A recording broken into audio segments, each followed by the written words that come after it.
Bonjour à tous, j'espère que vous allez bien. Je m'appelle Laura Ballot, je suis coach en confiance en soi et en communication orale, spécialiste de l'hypersensibilité et de la gestion des émotions.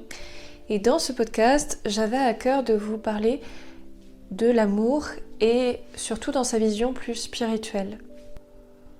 L'amour pour moi en fait évolue à différentes échelles, à la fois au niveau d'une émotion, de quand je ressens ces palpitations de l'être amoureux, quand je me sens euphorique parce que j'aime quelqu'un.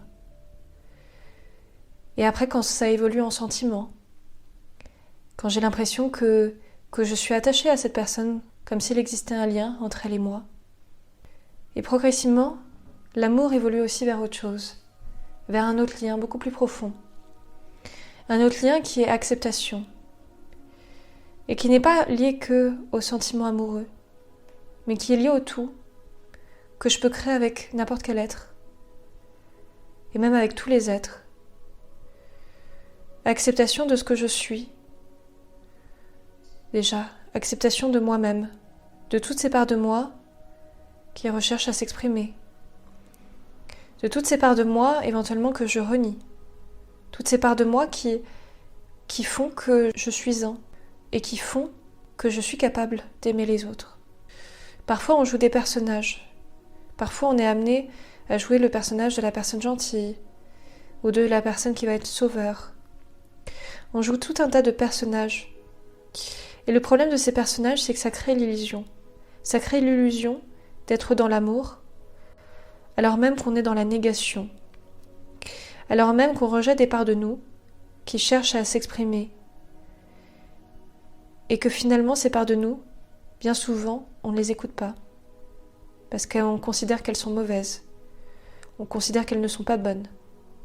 Alors qu'elles sont simplement blessées. Et qu'elles font réellement partie de nous. Et que si je veux m'aimer, si je veux me porter de l'estime et m'accepter, je ne dois pas chercher à être quelqu'un d'autre, mais à me regarder tel que je suis réellement, tel que je suis vraiment. Et lorsque j'arrive à me voir tel que je suis vraiment, j'arrive aussi à accepter l'autre. J'arrive aussi à lui porter de l'amour sans jugement. J'arrive à accepter et à reconnaître en lui toutes ces parts de moi. C'est pour ça que pour moi l'amour n'est pas distinct de moi. L'amour, c'est aussi de reconnaître cette reconnaissance que nous formons un tout. Cette reconnaissance que lorsque je travaille sur moi, je libère aussi les autres. Car l'amour est aussi liberté. L'amour est la liberté à la fois d'être soi, dans sa singularité, dans sa différence, et de laisser à l'autre sa juste expression, de laisser à l'autre sa possibilité d'être lui-même. Et le jugement est précisément négation de l'expression de l'autre. À chaque fois que je suis dans le jugement, c'est moi-même que je juge. C'est moi-même que je rejette. À chaque fois que je nie qui je nie l'autre. Je ne suis pas non plus dans l'amour lorsque je cherche à contrôler l'autre, lorsque je le prive de sa liberté.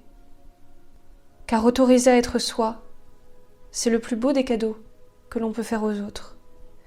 S'autoriser soi-même déjà à être soi, avec toutes nos parts de nous-mêmes, toutes ces parts que nous avons tout autour de nous, qui constituent en réalité notre réalité et notre moment présent.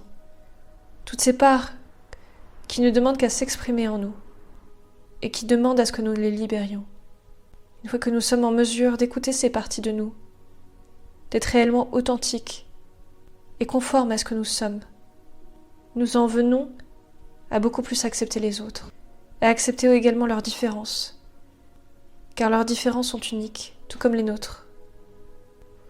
Voilà, c'était le message principal que j'avais à faire passer.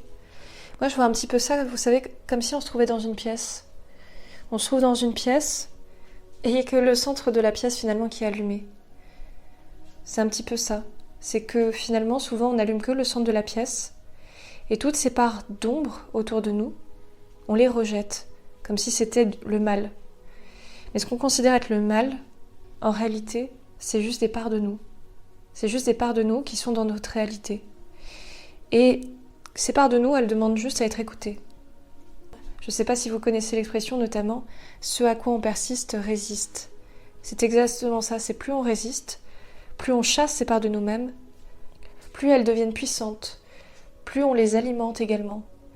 Et plus elles vont chercher à s'exprimer, même parfois à notre insu. Par exemple, une émotion pour moi c'est une énergie. Si je cache mon émotion de tristesse, par exemple, cette tristesse va s'accumuler de plus en plus si je la renie. Et à force de ne pas l'écouter, finalement, cette tristesse-là, elle va comme m'exploser au visage. Donc ça, c'est valable pour nos émotions, mais c'est valable aussi pour nos pulsions, c'est valable aussi pour toutes ces peurs que l'on a, c'est valable pour tout. Et actuellement, je pense qu'on est dans un mouvement justement d'acceptation, que c'est le temps pour nous de réintégrer ces parts de nous qui ont été blessées. Et c'est vraiment un travail, alors moi, que je fais au quotidien, et qui n'est pas forcément facile à faire. C'est pas forcément évident de le faire. Mais pour moi, cette acceptation, c'est vraiment aussi l'une des clés de l'estime de soi. Parce que cette acceptation, comme on le disait, c'est amour. Et lorsque je réintègre ces parties de moi, je me trouve justement dans cet amour. Donc voilà, j'espère que ce podcast vous aura plu et je vous dis à très bientôt pour un prochain podcast.